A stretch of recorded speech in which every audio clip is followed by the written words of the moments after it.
Hello everyone. Today we are making a sample of reinforcement.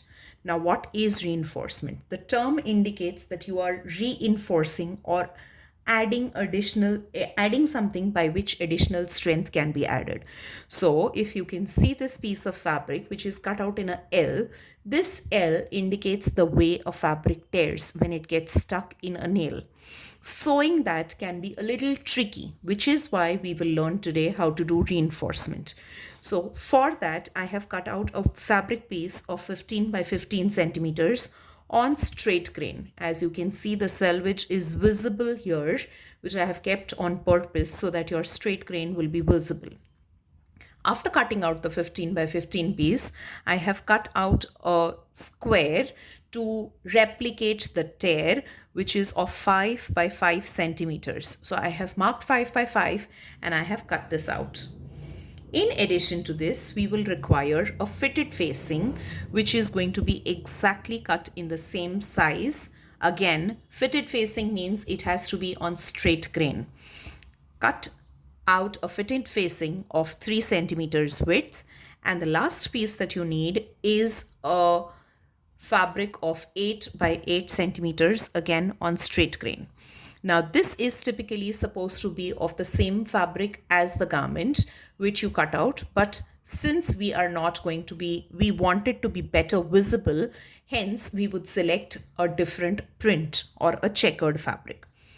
To get started, place the L or the fitted facing along the cut edge of 5 by 5 centimeters and sew this edge exactly at a distance of 0.9 centimeters. Yes, I'm not joking, 0.9 centimeters, not 1 but 0.5. Now, to make it a little easy, I have indicated the 0.9 centimeters in a light pencil marking, but please remember, this marking is only for your reference and better visibility in the video. You would, however, use a tailoring chalk to do your markings and not use pencil or pen on your fabric. So let's start stitching.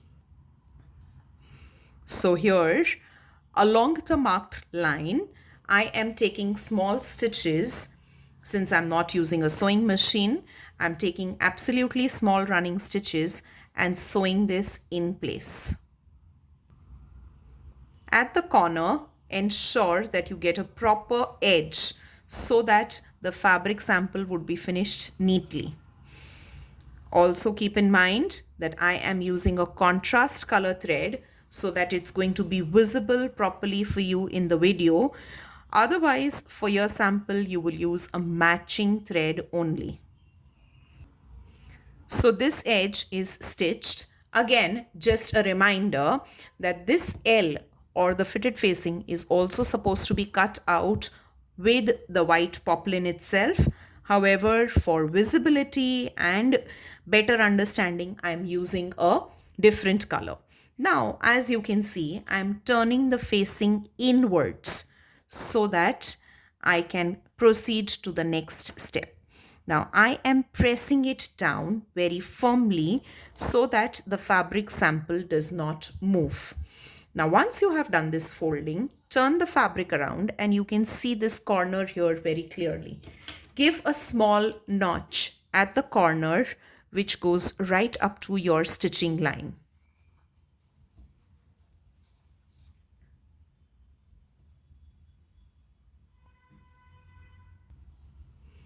So here you can see I have notched the fabric at the corner so that there will be a little mobility on the fabric. Once I have done that, I'm folding it back into place and proceeding with the sample. Now take your 8 by 8 sample and it is supposed to get attached here right at this position. But before we start with that, turn inside 1 centimeter.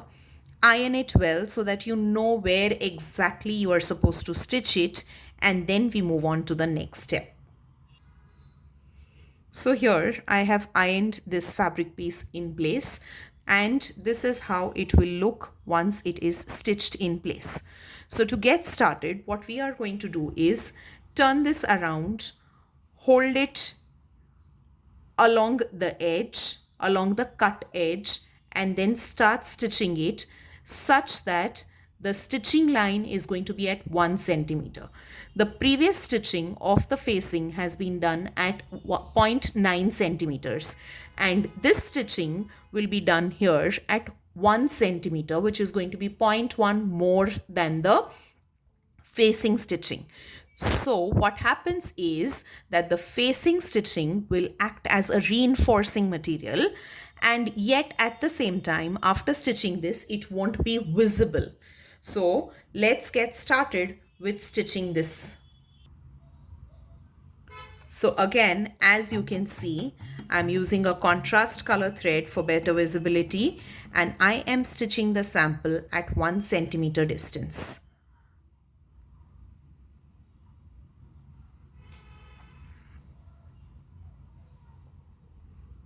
Be slow and steady.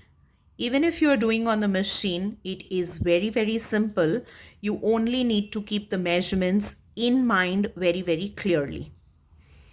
Now, once you reach the corner, you need to ensure that the facing is folded upwards in position, and you have to turn the sample. Now, this edge is going to get, if I place it straight, this edge is already stitched. To finish this sample, you need to stitch it like so that it is going to be neatly in place. Now for that, it directly indicates that this line is supposed to be stitched here along with this. Now, ideally, it wouldn't be easy for it to turn around and stitch. But if you remember, we've given a notch on the wrong side, so you can just hold it and turn the fabric around, and the fabric just moves beautifully. So what I have done is I'm repeating this step for you. I'm holding the sample. The notch is already given on the wrong side. I am just holding it and stretching it out like so, and I hold, just pull it in line, and it comes in position. Now you can just ensure a neat corner finish and continue stitching it further. Just ensure that you do not get a pleat on the wrong side. So here I've taken my first stitch after turning it around, and I will continue doing it in the same ways till the very end.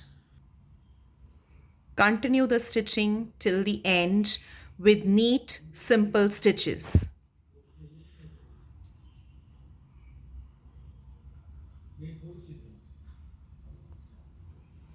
I have completed it right up till the end. Let us knot the thread and turn it around. Now, after knotting and trimming the thread, let us turn around and see how it looks like. So when you turn it around, you get a absolutely neat sample. There is no pleat at the corner. Only thing, since we've cut out 8 by 8, there is a little excess which is present here. You can trim it very neatly with the help of a scissor in line with your 15 by 15 piece, and your sample is ready. Iron it well and click a picture on both the sides to submit. Thank you.